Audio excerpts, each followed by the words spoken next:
Pokémon Legends Arceus released in January of 2022, and this game revolutionized what we can consider to be a mainline Pokémon game. When this game was announced, a lot of Pokémon fans were skeptical. They didn't know what to expect. They didn't know what was going to come from a game that was going to change so many things that we've come to expect from a mainline Pokémon entry. There were people nervous about what the graphics were going to look like. There were people scared about the new battle systems and not knowing how they would work. There were people who had questions about why Arceus gave you a cell phone and dropped you into the past. And for many, this might even have been the first game where they learned how to correctly pronounce Arceus. But when this game finally came out and we all got to play it, this game was awesome. This game had drummed up a hype and excitement from Pokemon fans that I had not seen in a very long time, but it was a different kind of hype and excitement. It was something fresh, something new, something we had never seen before, because that's exactly what this game was. This game felt like a jolt of electricity to the system of many Pokemon fans, feeling that this was something that the series needed. It was a switch up, it was a change, to the point where this game has now grown to be not only one of my favorite Pokemon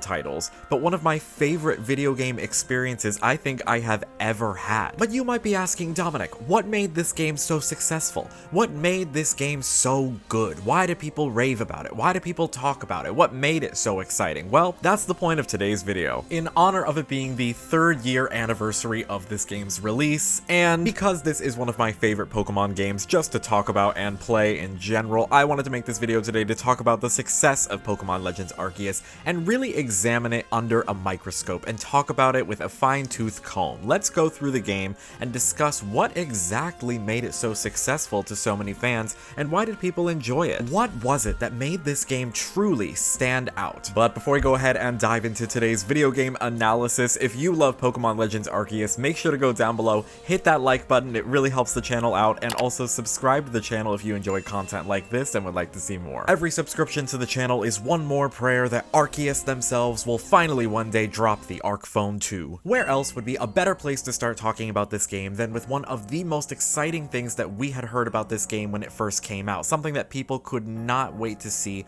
how Pokemon was exactly going to execute this, and that was that this game was a semi-open world experience. So even though this game had not been the completely open world experience that some fans might have been hoping for, this game still did give us a lot of different varieties of these big expansive areas that we could explore, and yes, they might have been segmented. It wasn't an entire open world to just explore, but it was still a lot to do. The Hisui region had so many things to explore, so many places to go, so many Pokemon to discover, and what I personally enjoyed a lot about these regions and areas is the amount of references that there were to the Sinnoh region, which, if you haven't guessed by this point, the Hisui region is the past version of the Sinnoh region before it officially gets founded later in the future by the time that Diamond, Pearl, and Platinum roll around. Just seeing some of the referential names to Diamond, Pearl, and Platinum in some of the areas in this game and discovering them was really cute and fun to see, such as Sandgem Flats and Veilstone Cape, Coronet Highlands. The wild area and the DLC for Pokemon Sword and Shield kind of felt like a practice run for Pokemon Legends Arceus, just to give us a little bit of a taste of what this game might happen to be like. It wasn't exactly, but it definitely gave us a little bit of that similar feeling. But wow, was I not expecting to enjoy it as much as I did in Pokemon Legends Arceus and the way that they expanded on it. It actually felt like an adventure, which for me is something that I love to experience a feeling of in a Pokemon game. I mean, I was actually terrified for my life several times playing this game for the first time,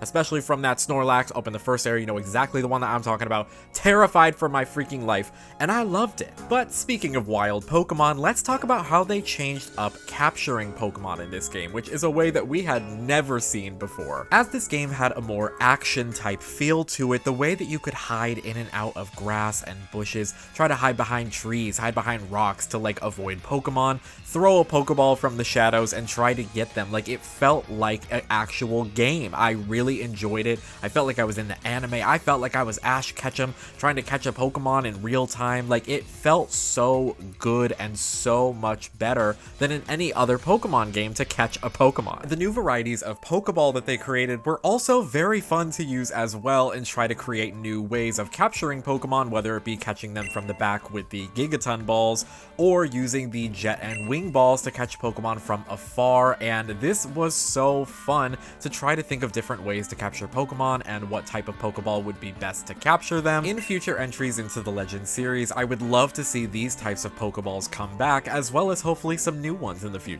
I think the style of capturing Pokemon in this game really helped me with my immersion. This whole game felt immersive, and I think the capturing and the way that you captured Pokemon had a lot to do with that. As someone who personally would love to live in the world of Pokemon, sign me up for anything that makes me feel like I'm actually there. I don't even care if there's no gym matches, I don't care if there's a Pokemon League, I don't need to be the champion, let me just roam around all day completing my Pokedex and capturing Pokemon in the wild, please. But let's talk about a new feature of this game that we had also never seen before, and which funnily enough is the way that you get these new Pokeballs that we were just talking about, which is the game's crafting mechanic. I don't know, something about crafting when I first played this game had me so nervous. I was not that excited about it. I thought it was going to be very crazy to have to go out and find these items and try to craft items, and you couldn't just buy them. Like, it stressed me out in a way, but when I actually started playing the game, it was not nearly as bad as I thought it would be. In fact, I really enjoyed it. I very quickly adapted to constantly being on the lookout for rocks to get tumblestones, looking for trees to get apricorns. Like, I was looking all over the place just trying to collect as many things as I could, so finding enough items to craft things was never really an issue as much as I expected it to be. And of course, we have to talk about the new items as well, such as the Scatterbang, the smoke screens. I mean, things that would only work in a game like Legends Arceus when you're capturing Pokemon in this very wild style. It was really fun to try to use those as well and implement them to catch different Pokemon if you're maybe struggling with one. Try using a different item that you wouldn't normally use or haven't tried before. You never know what might work, and you definitely should give a try so many of these different items and see which Pokemon likes what makes this Pokemon easier to catch, just different things like that. There was a freedom in all the different types of methods you could use to capture Pokemon, whether that be the different Pokeballs or the different items you use to capture them. There was not one certain way that you had to do it, and whether it was a hot mess because they kept damaging you the whole time and you finally caught them after 5 minutes, or you threw the ball from a distance and caught it right away by chance, it was still fun no matter what. But I have talked enough about the mechanics of this game that I enjoy. Let's dive into something with a little bit more substance. Let's talk about this game's setting and storyline. Spoiler warning if you have not yet completed the game. The plot of this game on paper is actually kind of crazy. Like, you are plucked from whatever timeline you came from back to the past because Arceus said that you're gonna help these people back in the past, solve all these problems, solve the issues, and then you're just gonna stay there? Yeah, I don't know what that's all about, but at least Arceus gave us a cell phone. This game obviously being set in the past means that it had a very different vibe to a lot of other modern Pokemon games, and I feel like it was really entertaining to see the start of a region and founding it, and people who are uncertain of Pokemon, people who didn't feel comfortable with Pokemon, and trying to work around that and seeing these different types of feelings that we had never really experienced from any other characters in any other game in the series. It felt brand new. I mean, our Pokedex was made of paper and was a book. Our Pokeballs were wooden. Like, I loved seeing Pokemon interpret this in such a stylistic way that really made sense for where we were and for the time period the game was clearly set in. Aside from being Arceus' assistant and solving all of its problems, we also met a ton of characters in this game, some of which who were related to characters and were ancestors of characters that we already know and are familiar with, and that was also really fun to see as well. And if their name or Pokemon choice didn't give it away, it was really fun trying to like examine them and see their design to see which character they might be related to. It was really fun to guess. Then of course you have my boy Ingo. I loved this so freaking much. I'm a huge Gen 5 fan. That's not a surprise, that's not a secret, that's not why I loved this. I loved seeing this because it was kind of just crazy that Arceus is just dropping people in the past for seemingly no reason in Ingo's case, and it's just not taking them back home. Like, it is wild that this is something that we are just doing. But also seeing a character like Ingo, seeing someone else who also has been taken from their time period and now is just here trying to assimilate and doesn't really have his memory, it was compelling compelling, it was an interesting storyline, and I want more. I have said this in a previous video, and I will say it again. In Pokemon Legends ZA, I really want Emmett to be looking for Ingo. I want Emmett to show up. I want something to happen with this storyline because I want more. I am not over it. I hope this is a continuing trend for the Pokemon Legends series in Legends ZA and anything past that, in that we get a lot of characters who are related to other characters that we already know just because it's a cute little detail, something that I really enjoyed. But all right, I know we've been waiting for it. You knew it was coming. Let's talk about this psychopath, this blonde-haired lunatic. We're talking about Volo. Now listen, when this game first came out, did I think that Volo was cute? Absolutely. Did I think that he was gonna be a nice guy? Yeah, sure. Then by the end of the game, did I anticipate that he was gonna be teaming up with Giratina, becoming a bloodthirsty maniac, and coming for me and my Pokemon's lives? Yeah. No, I didn't see it coming. Yeah, isn't it just really hard when you have a crush on somebody and you think they're real cute and you like them, but then they want to murder you all of a sudden? Yeah, it was a little difficult. Definitely put a strain on our relationship, that's for sure. This battle challenged me in ways that I was not expecting, like at all, whatsoever. When that Giratina ripped through time and space and distortion, whatever you want to call it, and came through in its other form for a second phase of the battle, something that I had quite literally never experienced in a Pokemon game before, I thought my life was over. Like, I thought I was done. It felt like Dark Souls. And I've never even played Dark Souls that much. I played 30 minutes of Dark Souls because I couldn't handle how hard it was.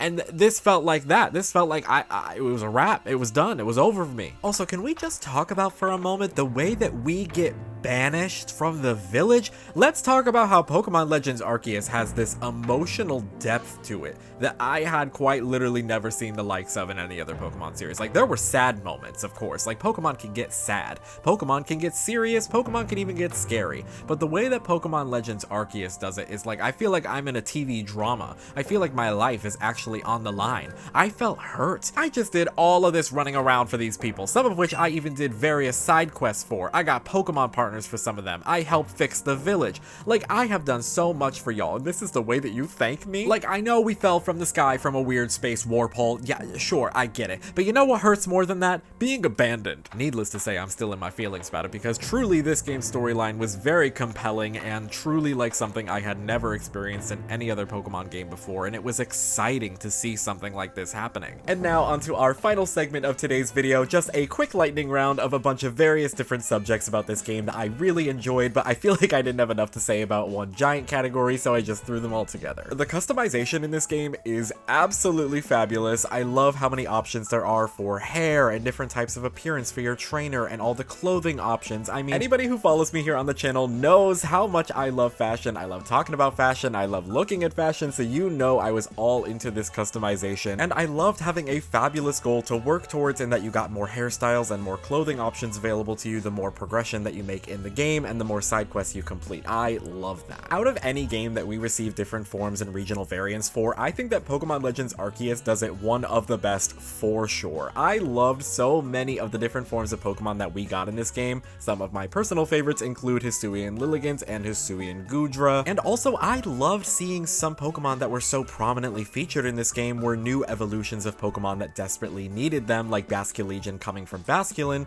and Weirdeer coming from Stantler. I just feel like these evolutions were needed for such a long time, and I'm so happy that we finally got them and that they were so prominently featured. For the first time ever, our starter trio in this game is a random assortment of different starters across the generations from different regions, and I think this was such a fun little way to switch it up and make it genuinely feel like this game was going to be a different experience from the jump. And also, can we talk about for a second how all these starters also got a new Hisuian form for their final evolution? Like, are you joking? Like, I'm not even kidding. I loved this choice so much. I'm so happy they did it, and Hisuian Typhlosion is personally now one of my favorite starter evolutions ever. And lastly, in our lightning round, I wanted to talk about the noble boss Pokemon battles, which this was one of the biggest features of the game, was these giant boss battles that happen in these arenas. All of them were so specific to the Pokemon that we were battling against, and I love that it implemented not only just the regular Pokemon battling style that we are used to, but also the new Pokemon Legends Arceus of avoiding danger, your trainer being in danger, your trainer being able to like get hurt hurt by a Pokemon. I loved that it was a combination of both. These boss battles truly felt epic. They absolutely need to have this feature of the game in the boss battles make a return in future Legends entries. In conclusion, is Pokémon Legends Arceus a perfect game? No, it is not perfect. Of course, there are some things that could be improved, that could be polished,